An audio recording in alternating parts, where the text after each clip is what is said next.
We've got your Sunday mornings covered. From the front page and the sounds of the streets to the voices of the people who make the major calls and big picture politics beyond Westminster. We'll put you at the heart of our story. A new start to Sunday. I'm ready. Are you? Join me, Trevor Phillips, Sunday mornings on Sky News. Play Sky News. From the Sky News Centre at 7. Now that you're up to date, we can go into a bit more detail. Things can change incredibly quickly. Taken by surprise. Have you ever known a moment like this in British politics before? Yes. Cheers. We'll start with breaking news. Let's get the latest on the ground. So, by the end, we'll hopefully all understand what's going on in the world just that little better.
It's 10 o'clock. This is Sky News at 10, our top story.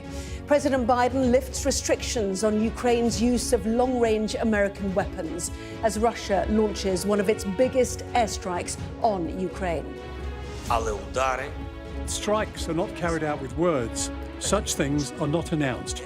Missiles will speak for themselves. The children of war forced underground will have a special report from one of the country's subterranean schools. Also ahead, the international manhunt as police search for the husband of a young woman found murdered in the boot of a car. In the wake of the church abuse scandal, a senior bishop tells Sky News that a culture of fear stopped colleagues from speaking out. Plus, the clarity and charity of the sun's light is so great that when it is poured on the other heavenly bodies, the sun sheens with no less light and splendour. the King's Speech, the historians using new technology to bring Richard III's voice to life. And we'll take a first look at tomorrow's front pages. That's coming up in our press preview from 10:30.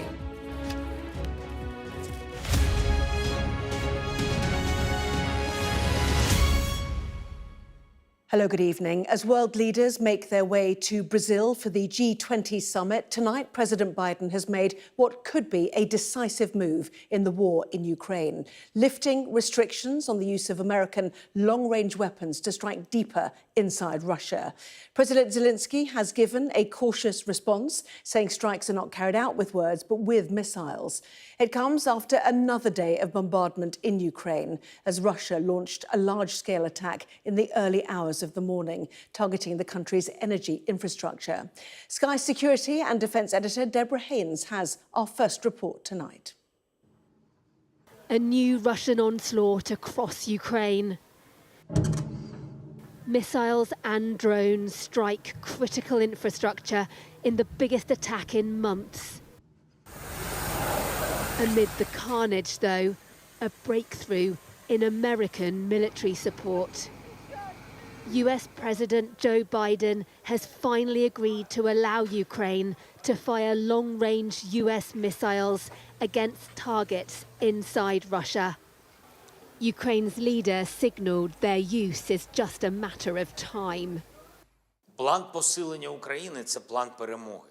The plan to strengthen Ukraine is the victory plan, which I presented to our partners. One of its key points is long-range capabilities for our army. Today, there's a lot of talk in the media about us receiving permission for respective actions. But strikes are not carried out with words. Such things are not announced. Missiles will speak for themselves. They certainly will. But Joe Biden's decision comes just weeks before Donald Trump returns to the White House, a man who's vowed to end the war quickly, though without saying how. The major shift in US policy is apparently in part in response to this. North Korea sending troops to fight for Russia. Here they're pictured preparing to move forward. The North Koreans are thought to be helping Russian forces repel a Ukrainian assault into the Kursk region of Russia. That could be where the US missiles are used first. Then the next question will be how the Kremlin responds. Something that will surely be discussed on the sidelines of a meeting of world leaders due to take place here in Brazil amid tight security. Russian President Vladimir Putin has repeatedly warned the West they'd be playing with fire if they allowed Ukraine to use their long-range missiles inside Russia, even saying it could start a global conflict. US and British officials have cautioned against listening to Moscow's threats, yet there had been hesitancy about this specific step. That's now gone. Russia's war divides global opinion, with Western allies pitched against Moscow and its friends. Back on the ground in Ukraine, though, yet more suffering from another Russian strike. This country will surely be hoping the UK and others will now follow America's lead, so its forces can be free to fight back harder.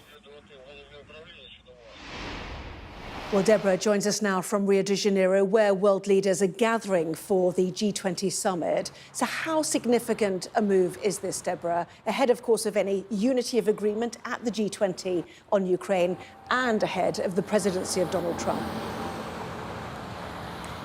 Well, it's unlikely to have unity of agreement over Ukraine at the G20, given the different powers that are going to be meeting here. But this move is significant by the US, but it's really important not to get too carried away.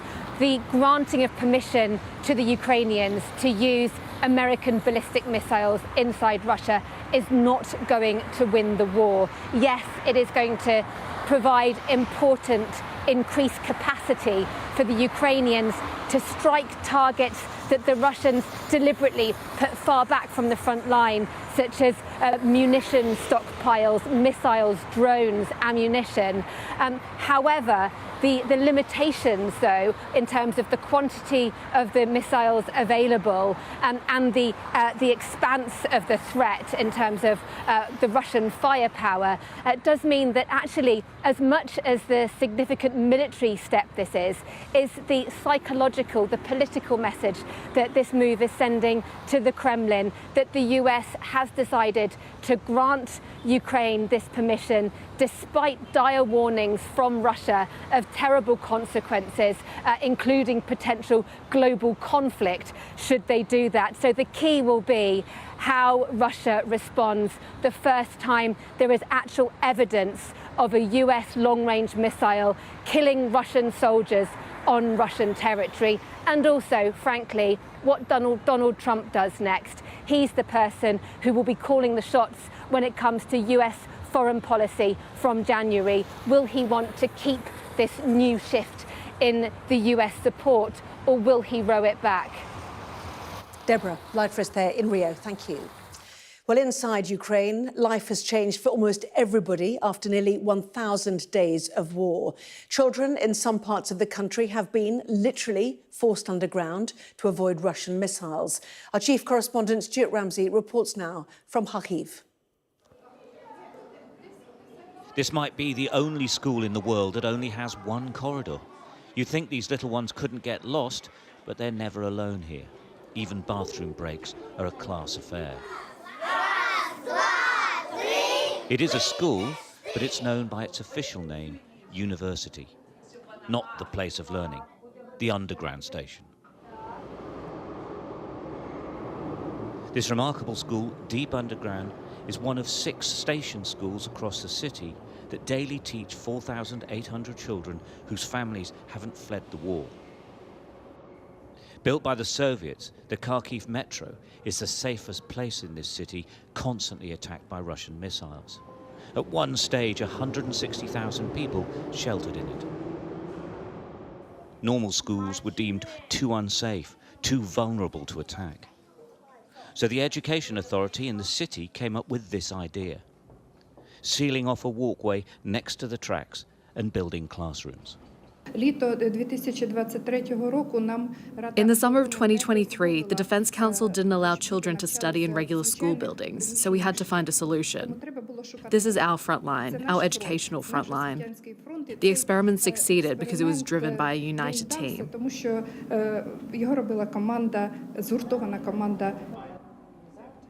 There are health concerns for both the teachers and the pupils spending so much time underground.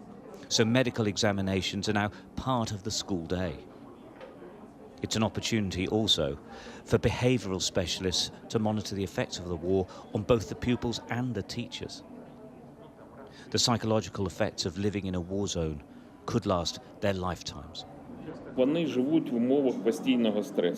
They live in a constant state of stress, multifaceted stress, caused by a range of factors. They're exposed to things they see and hear, like alarms, explosions, and they feel it all. Wrapped up warm, the pupils are led to the surface to catch a school bus to their old school, which has been bombed out, but it's where they meet their parents for a normal pickup. When school ends, the children emerge into Kharkiv, and you look around, right, these buildings here, they're all closed down. They've all been hit by Russian missiles. There's a massive building here. This was hit some time ago. It's a big government building. This is a strange existence that people have in Kharkiv, and perhaps the most strange is these children having to be taken from buses through a town that is constantly under threat of missile attack and constant air raids. That's the life they have now. Remember, in school they are safe. Up here they are not. The journey home is a risk every time. That's a siren taking. That's a air raid siren we can hear right now as we're on the bus trying to take the kids home. I think it's like this the whole time in Kharkiv. It's, as you can see, everyone carries on acting pretty much normally. Alina, actually, tell me, we hear air raid sirens going off. Do people just accept it now? That's just part of life. People have, to some extent, adapted. If we see missiles coming, heaven forbid, we'll stop near a designated shelter, following our evacuation plan, and that's where the children will go for cover. Many of these children are deeply traumatized. One of the teachers comforts Elisa. Her grandfather's been killed on the front line. She's now prone to tears. Everyone here has to carry their sadness. Everyone. The last stop is Saltivka, one of the most bombed districts in this city. Their parents picked them up after the first snowfall of the season. Another winter has come in this war that is nearly 1,000 days long. Stuart Ramsey, Sky News, Kharkiv. Well, Sir Keir Starmer is travelling to Brazil for his first G20 summit as Prime Minister. He's expected to emphasise the need for sustained support for Ukraine. And we've just learnt is expected to meet China's President Xi in what he said was a sensible, pragmatic approach. Our political editor, Beth Rigby, is travelling with him and sent this update. Well, the Prime Minister's plane is touched down in Cape Verde to refuel, but in a few hours he will be at the G20 summit in Rio in really uncertain times as the Trump effect of that victory in the US ripples across relations with all countries around the world. There is Ukraine on the agenda for sure. The Prime Minister saying it is his #1 priority at this summit as he implores fellow leaders to step up support or face, in his words, unfathomable consequences. So Ukraine top of his agenda. But something else really important is happening and controversial at this summit, and that is that Keir Starmer will meet with President Xi of China. It's the first meeting between a UK leader and their China counterpart in 6 years. Hasn't happened since Theresa May in 2018. It will undoubtedly be controversial, not least because of the threat that many think China faces to UK interests, both economically and in security terms. The Prime Minister and also, of course, President Trump probably will not like this very much, seeing that he thinks China is perhaps his greatest foe. But the Prime Minister is justifying this meeting, saying it's a sensible, pragmatic engagement as he talks about the need to engage China on global issues where he thinks they can cooperate, and also, of course, on economy because it's a massive trading partner and he wants to drive up trade. It will be controversial and it could become a really big moment at this summit, which is perhaps in limbo given the arrival of Trump in the White House in January. Beth Rigby there on her way to the G20 summit. Now, police investigating the murder of a young woman found in the boot of a car say they believe she was killed by her husband, who is thought to have fled the country. Harshita Brella was found dead in Ilford in East London early on Thursday, tens of miles away from her home in Corby. Officers are hunting for her husband, who they've named as Pankaj Lamba. From Northamptonshire, Sky's Lisa Dowd has this report. In the months prior to her murder, Harshita Brella had been the subject of a court order designed to protect victims of domestic violence. Now, police have released images of the man they believe killed her husband, Pankaj Lamba. Our inquiries lead us to suspect that Harshita was murdered in Northamptonshire earlier this month by her husband, Pankaj Lamba. We suspect he transported Harshita's body from Northamptonshire to Ilford by car.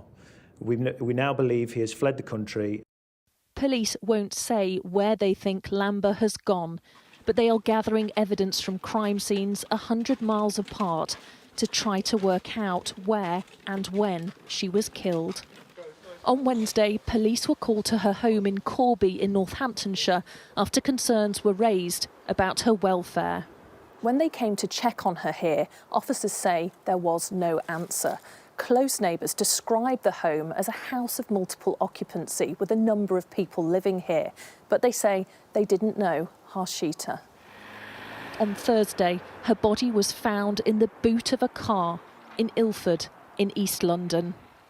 Police also cordoned off a second location in Corby, close to Harshita's home. A neighbour who didn't want to be identified said she'd seen her there.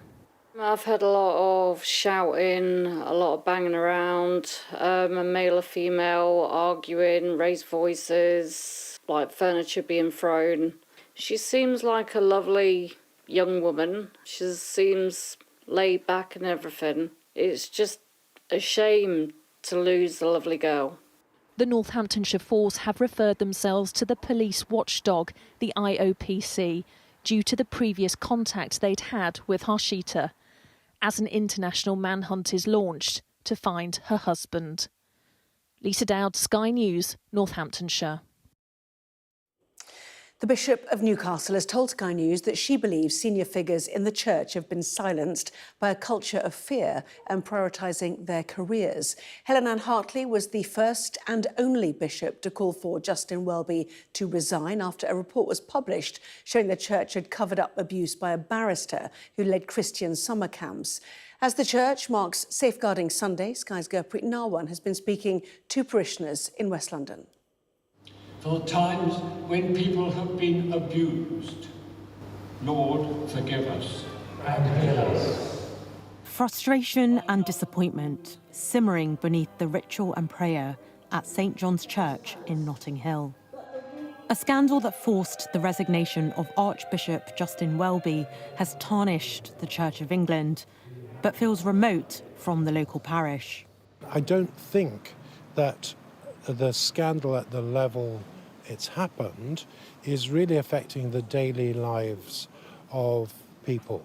But it is an opportunity to look at our leadership, to look at our structures, and to make sure that everything from this level right up to the top is fit for purpose. The church's leadership is under fire after a report accused the institution of covering up and minimising the abuse of the most prolific sex offender in its history. John Smythe died before he was brought to justice. Churchgoers said the institution had to repair the damage.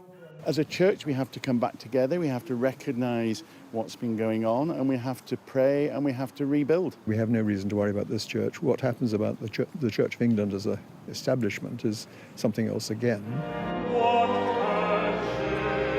The report was damning, but the silence that followed from senior church figures was deafening. The Bishop of Newcastle was the only one to call publicly for Mr. Welby to step down from the top job. I think that silence speaks in many ways. Some are silent perhaps because they see themselves as succeeding to be the new Archbishop of Canterbury. Others are fearful of being reprimanded and rebuked. I think genuinely they're motivated by fear of just keeping their heads down and not feeling able to speak out. When asked about Bishop Hartley's comments, the church said it had nothing further to add. Sunday service ran as normal today here. Parishioners say they have every confidence in the spiritual leadership of their local church, but it is part of an institution that is now facing a crisis of leadership, and not just because of the resignation of Justin Welby.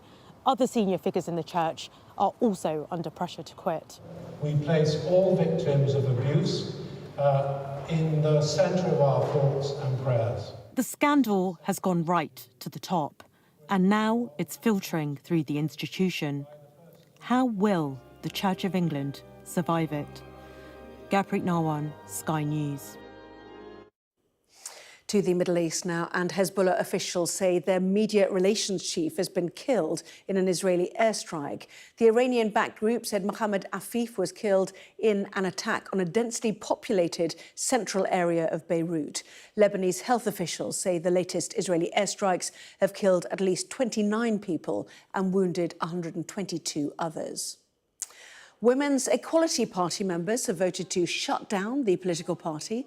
Leaders say financial issues and a changing media and political landscape means the party is no longer the most effective way to campaign for women's rights.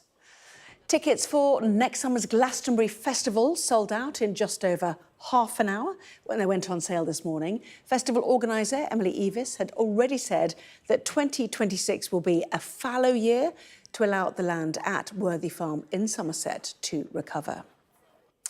Now, if you've ever wondered how a 15th century king might sound, wonder no more. Researchers in York have this evening revealed a moving talking recreation of Richard III using the shape of his skull and their knowledge of medieval speech patterns. Our North of England correspondent Charlotte Leeming reports. The sun sheens with no less licht and splendour, nor does it suffer any diminution of its strength. This avatar shows for the first time how experts believe Richard III spoke with a medieval Yorkshire accent. And to adorn the greater and lesser stars of the all court of heaven. More than 500 years after his death, this digital reconstruction gives a voice to one of history's most fascinating and controversial monarchs. As you pronounced a word, that's how you would write it. And thank goodness for that. So, for example, it's not day and night, it's nicht. So that GHT, there was a reason it was there in the spelling. And we've still got that spelling now, and it doesn't make sense anymore. The project has involved forensic scientists studying his skull and skeleton, whilst historians examined his letters and diaries. None of it would have been possible if the King's remains hadn't been found in this Leicester car park back in 2012. For those who discovered the King, this is as close as it gets. We've got leading experts in their fields who've been working on this for 10 years. And so everything has been meticulously researched, meticulously evidenced. So you're seeing the most accurate portrayal of Richard III. History fans flock to York's Theatre Royal to witness this world first. It's a good accent to have. He'll have picked it up.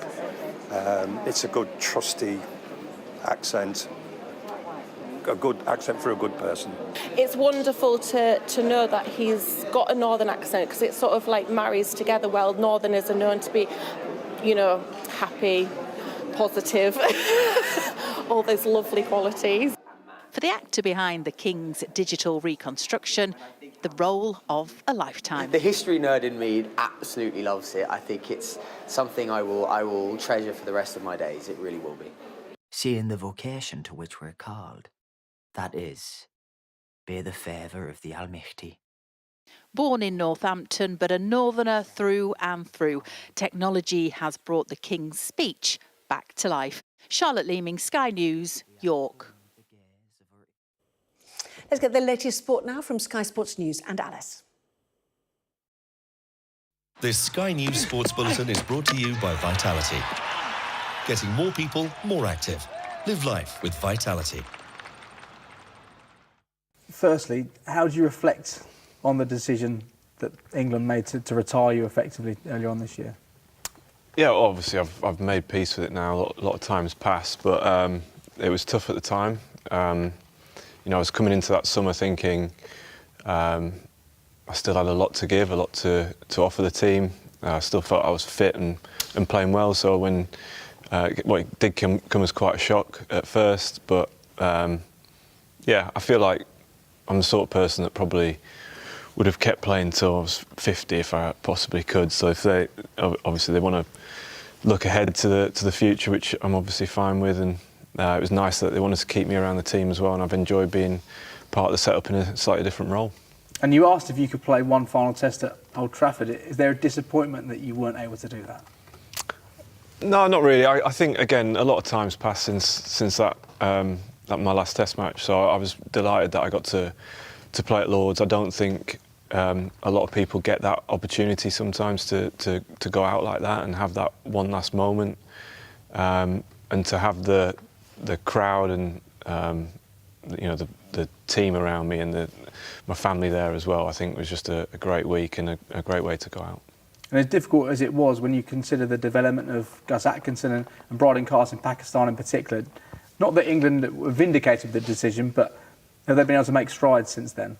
Yeah, definitely. I think it's been great to watch the guys come in and get opportunities and take those opportunities. The two guys you mentioned there, Gus Atkinson and Bryden Carson, I think have been standouts. But there's other guys as well, so many on the periphery, especially in the bowling group, that are really knocking on the door for a spot in that Ashes squad in a year's time. And having won the Ashes Down Under, do you think this squad is moving in the right direction? There's been bumps along the road. There's been some brilliant success over the last 2 years as well. But to go down under and really feel like you can be victorious. Yeah, I think we've got a really exciting squad. I think the batting group is really strong. We've seen some, one of the best opening partnerships we've ever had has formed in the last year or so with Ben Duckett and Zach Crawley, and then we've got the quality of Ollie Pope, who's captained the side recently, Joe Root, Harry Brook, who I think is going to be a phenomenal player, and the captain Ben Stokes at 6. So it feels like that's strong. And as I said, the bowling group, I think there's enough there, enough variation for the conditions we're going to come up against in Australia to do well. You speak in your book about having hot wings with Joe Root at 5:30 in the morning, in the hours that followed your final Test match. Do you think he's now got the ability, considering what he's done the last few years in particular, to go on and break Sachin's record one day? Yeah, I'd like to see it. To be honest, I think he's just an amazing player. I think he's one of the best batters, if not the best batter in the world at the moment. The way he can score runs in all conditions, he's calm. He's a great influence around the dressing room as well. Brilliant person to have in the team. So I'd love to see him carry on playing for as long as he can. And it raised a few eyebrows earlier this week when you put yourself in the auction for the IPL. Are you confident that you will play cricket again? Well, that's the whole point of going in the auction. I think I want to play cricket again. Whether I get picked up or not is a different matter. But I think there's definitely a feeling inside me that I've got more to offer in some shape or form. So however long down the line that might be, in whatever capacity that might be, I'm not sure yet, but I'm really keen to play. I feel really fit. This Sky News Sports Bulletin is brought to you by Vitality. Alice, thank you. Well, that was Sky News at 10. Coming up, we'll take a first look at tomorrow's newspapers in the press preview tonight, joined by the political journalist and broadcaster Theo Usherwood and Laura Hughes, public policy correspondent of the Financial Times. Among the stories we will be discussing, this on the front of the FT, their headline, Biden allows Ukraine to hit Russia with American long-range missiles. That and plenty more in just a moment.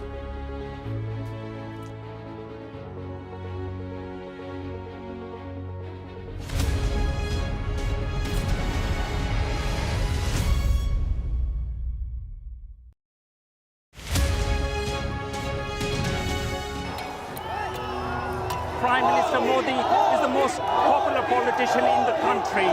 He is expected to win his third term in these elections. Jubilation in the streets, while some emotional. This is a political victory for Prime Minister Modi and his Hindu Nationalist Party, a promise fulfilled. I'm Neville Lazarus and I'm Sky's reporter based in Delhi. He paid over $50,000 to traffickers to get him to America. Instead, he was kidnapped, tied up, and threatened by smugglers. A commando from the state force walks me through to a Mai Tai village on the front line. Firing the civilian and they're burning our house. We cross to the opposite side, held by the cookies. When they fire, we have to retaliate. Sky News, get the full story first. Companies like these are helping India in its trajectory to be a serious player in space exploration. The enthusiasm is palpable. The young desire change. These elections are a pivotal moment for the country's economic and political history. The concern here is that the public healthcare system is inadequate. In a prayer, she's asking God to help understand what happened. I cannot carry on. God, help me. He says his world has crashed. Like him, there are scores of families searching for their loved ones. Too often have families endured such tragedies for the negligence not only by the administration, but also by spiritual people in this country. Free wherever you get your news. Even though it has few seats in Parliament, Kashmir is symbolic and very significant. It's often been called a nuclear flashpoint. We've got your Sunday mornings covered. From the front page and the sounds of the streets to the voices of the people who make the major calls and big picture politics beyond Westminster. We'll put you at the heart of our story. A new start to Sunday. I'm ready. Are you? Join me, Trevor Phillips, Sunday mornings on Sky News. We arrive. A secret hospital hidden in the Myanmar jungle, treating the victims of this bloody war. This is Myanmar today. Its military rulers don't want the world to see, but we have. I fight for my own future. I fight for my generation's future. This is an actual crime. They don't care for that. Myanmar army is only a couple of kilometers away. So this is a major humanitarian disaster. The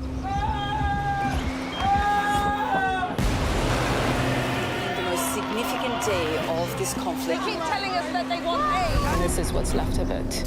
Heavy vehicle. Why only in America? People want their country to work. Just want a job in a normal life. Why are these homes empty? I want you to be honest with people. That has happened within minutes. Sky News, the full story first. Free wherever you get your news. Well, this is Sky News. In just a moment, the press preview, a first look at what is on the front pages. First, though, a reminder of our top stories this evening. President Zelensky has said missiles will speak for themselves after President Biden lifted restrictions on Ukraine using long-range American missiles to strike inside Russia. World leaders are gathering in Rio de Janeiro for the G20 summit, where the war in Ukraine is expected to be high on the agenda. And back here, police are hunting for the husband of Harshita Brella, who was found murdered in a car boot. Detectives believe Pankaj Lamba has fled the country.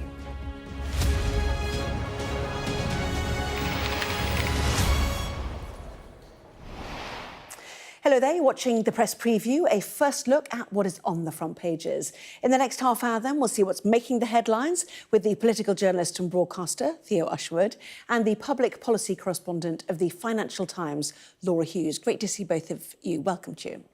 So let's see what's on the front pages then. The news that President Biden is to allow Ukraine to use long-range American-supplied missiles to strike inside Russia is the top story for the Financial Times. Likewise, The Telegraph, Biden gives the green light for strikes in Russia, the paper says. The international hunt for a man wanted for the murder of his wife, whose body was found in the boot of a car at Ilford in East London, leads the Daily Mirror. The Express leads with a warning from farmers that Labour's controversial inheritance tax plans from the budget is a threat to the UK's food security. The Eye reports that Keir Starmer is being urged by business leaders to get as close to the EU as possible to boost the UK economy in what's being called a Brexit reset, while The Times says the PM is also trying to forge a new relationship with China at the G20 summit in Brazil. The Guardian has been investigating Thames Water and says the company is on a knife edge trying to make £23 billion of repairs to its supply system. Meanwhile, Flush Our Gush, the Metro says hundreds, possibly thousands of toilets in new-build homes are flushing straight into rivers at peak times because of bungled plumbing, and it may have been happening for years. The Sun has news of a masked raid on the Windsor estate, close to where the Prince and Princess of Wales and his family were sleeping. And finally, The Star says contestants in I'm a Celebrity, Get Me Out of Here have been warned to watch out for hairy Aussie Yetis who might attack them. A reminder, by scanning the QR code you'll see on screen during the programme, you can check out the front pages of tomorrow's newspapers while you listen to our guests. So let's head straight to Theo and Laura. Welcome to both of you. Some big strategic global news to report tonight, not least in The Telegraph, which is the news that Joe Biden has finally given the green light for long-range missiles, their missiles, to be used in Ukraine, Laura. Yeah, and this obviously comes just weeks before we know Biden is going to leave the White House and Donald Trump is going to walk into that, and that could change the shape of this policy. But for now, it is significant, and it's significant too for the UK and France, who also have these weapons, but basically rely on the Americans to use their targeting systems to use them. It's not entirely clear from reading the papers tonight whether or not the UK and France are going to be allowed to use them, if the Ukrainians can use these weapons we have provided, but obviously that would be very significant. Yeah, the problem is everybody's in the air. The world leaders are in the air going to the G20 and we can't yet ask them, I think is the problem, isn't it? No, so everyone's asking these questions. Yeah. But we know that Keir Starmer would like them to be used. We know Macron would like them to be used. So getting this policy, this shift before Trump comes in is significant, because if you were to, well, what does that mean for UK weapons, etc.? But you've highlighted a significant part about this. It is not simply a case of saying, yes, Ukraine, go ahead. It's that the Americans need to help, and that's the difficulty, isn't it, of the ATAM system, basically? Yes, so these are US-supplied weapons. Previously, Ukrainians had permission to use the HIMARS rockets, which have a range of 50 miles. These rockets have a range of 190 miles, which can then strike deep into Russian territory. And there had been fears in the White House that this would escalate the war between Russia and Ukraine. They put a blocker, and of course, the UK followed the lead from the Biden administration. We didn't provide those Storm Shadow missiles to Zelensky's forces. Now, of course, as Laura says, I think there'll be a question now, where do we go from here? Where does the UK go from here? And do we supply those rockets? But of course, this has caused, this will cause consternation in Donald Trump's camp. He had a phone call with Vladimir Putin, gave him assurances that he wanted to end the conflict, although he hasn't said exactly how and whether that will mean carving off part of Ukraine's territory and handing it to Putin's forces. But there's the Telegraph quote David Sachs, a close ally of Elon Musk and major donor to the Trump campaign, criticising the decision, saying President Trump want a clear mandate to end the war in Ukraine. So what does Biden do in his final 2 months in office? Massively escalate it. He wrote that on the X, the Elon Musk social media platform. Yes, and what is interesting is what has made the decision change. Is it Trump is coming in, you've got 2 months to show what you can do with these long-range missiles. Is it these North Korean troops have gone in? And I know the Telegraph is suggesting there have been reports Pyongyang could send up to 100,000 soldiers to support Russia's invasion, which could tip the balance of the conflict. That's a seismic change, isn't it? Even if they don't enter Ukraine and they're there to retake the Kursk region, which is what seems to be happening so far. Yeah, well, I mean, the Financial Times in their coverage of this, they very much put the image of those North Koreans in Ukraine as the kind of driving force behind Biden's change of mind here. The other interesting thing, though, to look at is how are the Russians actually going to respond? The fears over this creating an escalation. This is seen as a much more sort of invasive attack because of the distance that these missiles can impact. What is the blowback going to be to the Americans, the British, the French, etc.? And how have they balanced the risk of Putin saying that it could lead to retaliation with actually deciding just to press ahead? And yes, of course, the Americans could point to the North Koreans, and actually it's worth saying the White House, I don't think, have officially commented on this story yet. But is it also because they know that Trump has signalled he might withdraw some support that's going to Ukraine, and this is a last-bid attempt to just hold on to the legacy that Biden has because of his fears of it being unravelled slowly and potentially dangerously by Donald Trump? Yes, and what had previously been said, Putin had previously said he would view long-range missiles as direct participation in the war.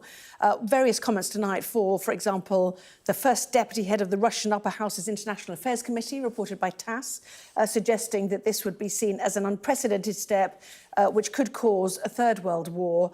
The response will be immediate and definitely a significant escalation. So that's the mood music coming from the Russians. It is concerning, and of course, Zelensky will be working closely, and his forces will be working closely with the Americans to ensure that these long-range missiles are strategically pinpointing Russian positions to support the efforts by Ukrainian troops to push back Putin's advancing forces, which the FT is reporting include around 12,000 North Korean troops. But the risk is, Anna, that if one of these missiles was to go awry and to hit a civilian target, that's not a Ukrainian weapon hitting a Russian civilian target. That's an American weapon hitting a Russian civilian target. And as you rightly pointed out, already the temperature rising amongst some of those around Vladimir Putin. Yeah, absolutely.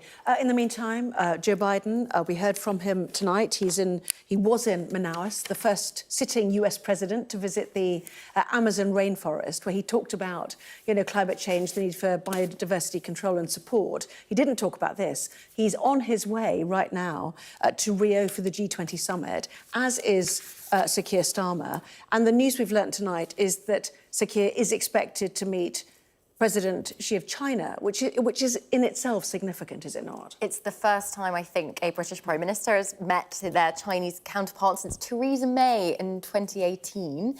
And a lot of papers are covering it today, and there's mixed reaction. There are the kind of China hawks in Parliament who are feeling clearly very uncomfortable and concerned that this is going to happen because of the human rights abuses they say the Chinese government is committing. But clearly Keir Starmer's been talking to journalists on this trip with him to the G20 summit, and he's saying this is the second biggest economy in the world. We are going to engage with them. And again, this obviously comes off the back of Donald Trump signalling we're going to have big tariffs, up to 40%, the Times is saying, on Chinese imports. So what does that mean for all those imports? Where are they going to go? Are they going to come to Britain? Is that something that Keir Starmer is going to be talking about over the next week? That is something that some people might welcome in this country and others might feel incredibly uncomfortable about. Yeah, the picture story, of course, is Donald Trump, who was at the Ultimate Fighting Championship event in New York alongside Tulsi Gabbard and Elon Musk, both of whom are in his cabinet. The fun before the hard work, you might describe that picture as, who knows? But anyway, but the Chinese meeting comes, as you said, where it seems Trump deliberately wants to get frostier with China. Well, you kind of have to work out who your friends are in the world right now, don't you? Because are nations aligning? And if so, who behind? Look, I think from an economic growth perspective, as Keir Starmer in the Times leads with this, Britain needs a pragmatic and serious relationship with China. But, you know, Conservatives, when they were in government, there were backbench Conservatives and indeed many members of the cabinet who are very worried about the threat posed by China. Of course, George Osborne and David Cameron gave President Xi a state visit to this country. And a pint in a pub, I seem to remember. And a pint in a pub and the full ceremonial honours bestowed on a head of state. And I think then there was the hawks within the Conservative Party who are much more sceptical about China seemed to have the prevailing wind behind them, and you saw the concerns, particularly around Chinese companies coming in and building parts of our 5G network, going back to Theresa May's government. That scepticism with the new Labour government, seems to have waned a bit. We're hearing Rachel Reeves the Chancellor's due to go to China next year, potentially on a trip. David Lammy's already been the Foreign Secretary. But at the same time, this isn't just about Donald Trump. China has a part to play in supporting Russia as well. Yeah. But Keir Starmer is trying to bridge, I guess, the gap and to try and secure better economic relationships, and we'll be meeting in the margins. It's not a full bilateral meeting, but there will be those who are very worried about this particular the particular way that Keir Starmer is going about it. Yeah, and while we're on allegiances and alliances, let's go to the I, almost harking to what we heard from Andrew Bailey last week. Business bosses are saying move as close as possible to the European Union, which clearly would upset many in the Conservative Party, as we've heard for some years now, and Reform Party too. Yeah, I mean, it's interesting not to bring every story back to Donald Trump, but the last time Trump was president, the UK was still a member of the EU. Now we are not a member of the EU. That is a very, very different situation. And the UK government's going to have to think very carefully about any sort of deal they're doing with either side and the way the other one responds and reacts to that. And Donald Trump is someone who likes to do deals. And if he turns up with many of things he's willing to offer the UK, does that put the UK at odds with the EU, its largest trading partner? These are really uncomfortable, difficult questions that the government are going to have to deal with. And there's obviously an effort from politicians. There's some legislation going through the House of Lords, and they are trying to call for businesses to have certainty, so they know what to expect, I think. And it's particularly pertinent given the climate that we're in at the moment. But, this is an argument this Brexit argument that continues to roll on, and you have these lobbies in Parliament that make these arguments. And it's an uncomfortable one for Keir Starmer, who is really desperately trying as much as possible, move on, have a good relationship with the EU, but not go too far. Goodness, it's light reading for a Sunday night, isn't it? Anyway, welcome to Monday morning, everybody.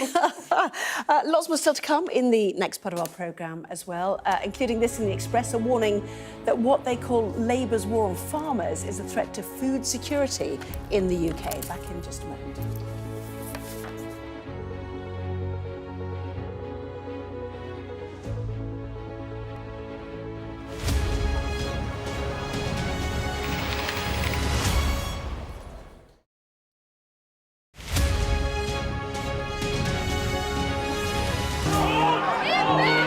Mayhem in the Middle East, rippling in America's West. Get back! Get back! The resolve of these protesters is now being seriously tested.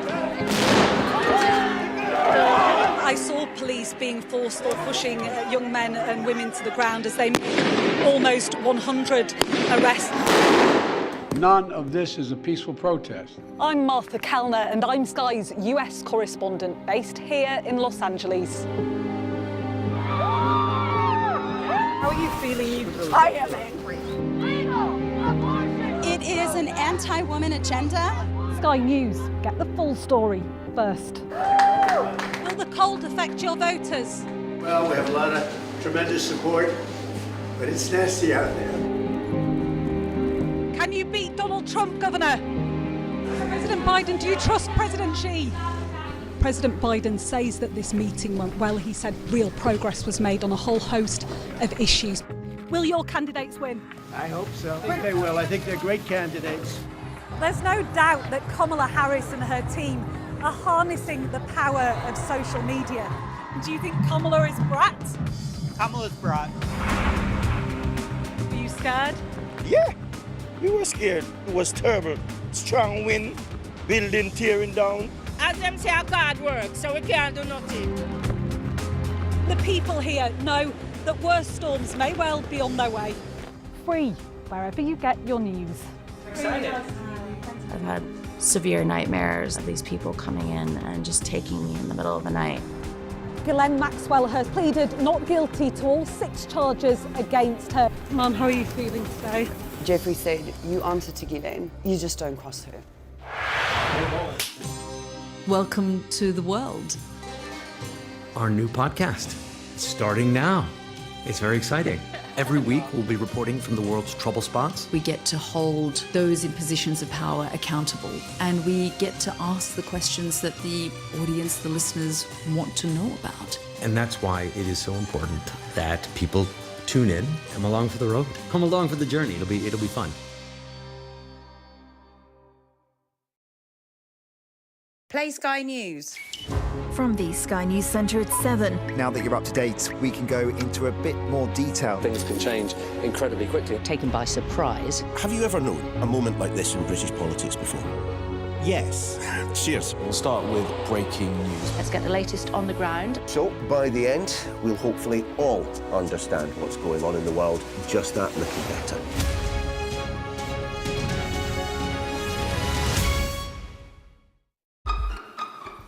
We've got your Sunday mornings covered. From the front page and the sounds of the streets to the voices of the people who make the major calls and big picture politics beyond Westminster. We'll put you at the heart of our story. A new start to Sunday. I'm ready. Are you? Join me, Trevor Phillips, Sunday mornings on Sky News. Welcome back. You're watching the press preview. With me once again, political journalist and broadcaster Theo Usherwood and public policy correspondent of the Financial Times, Laura Hughes. Welcome back to both of you. Let's go to the farmers who have been protesting and will continue to do so this coming week, with the Daily Express reporting that what we're seeing with the fallout from the budget is a threat to food security, Theo. Yes, so we're going to have a protest on Tuesday. Around 20,000 people, the Daily Express reporting, are going to descend on the capital to oppose this decision to put 20% inheritance tax on farmers. I'm not sure. I know farmers are getting very upset about this, but in the grand scheme of that budget from October the 30th, I'm not sure this is the hill that everybody's going to die on. I think the changes to the tax system for businesses will have a far greater impact. I know people, there'll be a protest, and we've got the NFU, the Farming Union, National Farmers Union, saying, well, we want to have a meeting with we've seen it in Wales, haven't we? We want to have a meeting with ministers, but we don't endorse, any sort of blockades in Parliament Square or Westminster. We're talking about 7 in 10 farms won't be affected by these changes. I think it's around 500 farms a year. And you're looking, actually, when you take into account the full burden, the full tax burden, you have to have a farm worth £3 million a year before you start paying this, and it's discounted, of course, on the 40% you pay in inheritance tax anyway. It's 20%, isn't it? But the point they're making, of course, is in order to pay it off, you've got to sell land. You sell land, you're not viable. Therefore, there is an issue to food security because you aren't producing any food. And with global climate change, food security is going to become a bigger issue. And actually, we have a very efficient farming system in this country, unlike in Italy and in France, for example, where they had the benefits of the common agricultural policy. I understand all of those. I understand all of those arguments. And yes, people will have to sell land, but people have to sell their family home when a loved one dies, don't they? But that's the point you want. Do you not want a farming family to continue working on a farm? It's not the same as a property. I understand, but I think you could make an argument that your mum has been in their family home all their life, and you have a particular attachment to it. But when they die, if you haven't got the liquid cash to pay the inheritance tax, you're going to have to sell that home. I understand the arguments, but I think the bigger deal for in terms of the pressures on the economy, what people up and down the country are going to be facing as a result of that budget. Interest rates are not going to fall as fast. People are going to see their mortgages, if they're looking for a fixed rate, they're going to remain probably in the 4s, if not 5% range. They're not going to come down anytime soon as a result of the budget because, of course, there are going to be inflationary pressures, as outlined by the Governor of the Bank of England, Andrew Bailey, with the decision to, raise the minimum wage. And, of course, the pressures on costs of business and national insurance contributions from employers. That, I think, is where the argument against this budget is. Well, to be fair, businesses are also protesting, though, aren't they? I understand. Sorry, I've come out with a bit of an opinion here, haven't I? but I understand the arguments. But I think that in terms of what affects most people and how it will affect them, I think most people are going to be affected by the changes to national insurance. And it actually reminds me a bit of the whole Brexit debate when we front pages splashing on fishermen. That was such an emotive image and an argument that was used. And I think farming and British farming stirs up a lot of feelings in people. And that's why I think they have made such a kind of impact because of what it looks like and the idea of tractors descending on Westminster.